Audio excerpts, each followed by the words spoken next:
د اشرف غني وروسته امرالله صالح هم د سقوط د ورځې رازونه رسوا کړل، خو د اشرف غني له خبرو سره توپیر لري. دا چې څوک حقیقت وایي په همدغه ویډیو کې قضاوت وکړئ او مینه ټي وي چینل هم سبسکرایب کړئ. د افغانستان پخواني ولسمشر محمد اشرف غني او د هغه مرستیال امرالله صالح له افغانستان څخه د غني د وتلو په اړه دوه بیلابیل روایتونه وړاندې کړي دي. امرالله صالح په خپل فیسبوک کې د دغې پیښې روایت بل ډول بیان کړ. امرالله صالح لیکل چې د اګست د میاشتې په 14مه نیټه د سهار 10 بجې ښاغلی حمدالله محب او د چارو ادارې رئیس فضل محمود فضلي خواته راغلل او ورته یې وویل چې نور د سولې د پروسې په نوم څه وجود نه لري. ښاغلي صالح لیکلي چې د دوی د خبرو څخه داسې راته ښکاره شوه چې ولسمشر غواړي بهر ته لاړ شي. ما ورته وویل چې زه په هیڅ ډول وطن نه پرېږدم، تر هرې کچې چې کېږي مقاومت کوم. که نور چیرته ونه شول په تایمنو کې د خپل کور له بام څخه سنګر جوړوم. ښاغلي فضلي په ټلیفون کې له چا سره اړیکه ونیوله او له دفتر نه مې ووت او وروسته بیرته راغی. راته یې وویل چې سمه ده، بیا به په اړیکه کې یو او سره مشوره به وکړو.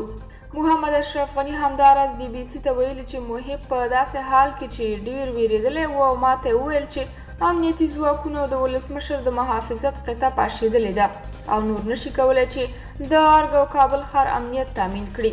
او هماغه و چې هغه هلیکوپټرې چې ولسمشر او همکاران یې پکې سپاره وو هوا ته اوچتې شولې.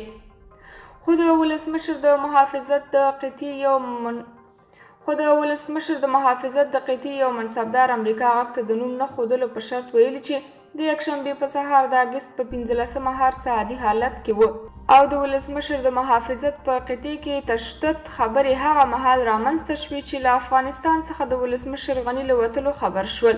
دغه روایت امرالله صالح د ملي امنیت د پخواني مشاور له خولې هم نقل کړی او ویلي دي چې ښاغلي محب وویل چې پاکستانیانو داسې پریکړه کړې چې څو کسان په ډېرې بدې طریقې ووژني او حتی ځینې یې د مړینې مخکې په نیمځان ډول لارو کوڅو کې کش کړي چې یو د هغو کسانو څخه ته یې.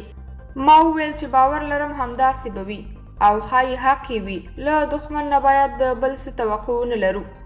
دغه راز امرالله صالح د حمدالله محب هغه خبرې هم رد کړي چې وایي صالح له کابل څخه د اشرف غني تر وتلو یوه ورځ مخکې وتلی و او وایي چې د یکشنبې په ورځ له غرمې مخکې پنجشیر ته ولاړ. ښاغلي صالح لیکلي د شنبې په شپه د یکشنبې تر سهاره د اګست 15مې پورې زه ویښ وم چې له وضعیت نه خبر اوسم او د پلچرخي په زندان کې مو د طالب بندیانو د بغاوت د مهارولو د هڅو هماهنګي کوله. په هغه شپه یوازینی کس چې تر اخره یې زما تلیفوني اړیکې ته ځواب وویلو د کابل امنیه قمندان و، جنرال توتاخیل و. ما د امنیتي او دفاعي برخې بل هیڅ کس پیدا نه کړل شو. ښاغلي محب ته مې د شپې 2 بجې خپل وروستی پیغام ولیږلو او هغه ته مې ولیکل چې سروبي د سخت فشار لاندې دی او څومره عاجل چې کېږي باید لاس په کار شو. کوم ځواب مې ترلاسه نه کړ. د یکشنبې په ورځ 9 بجې او 15 دقیقو په تایمني کې د خپل کور څخه د پنجشیر په لور روان شوم چې هلته د مقاومت د جوړېدو په برخه کې مرسته وکړم.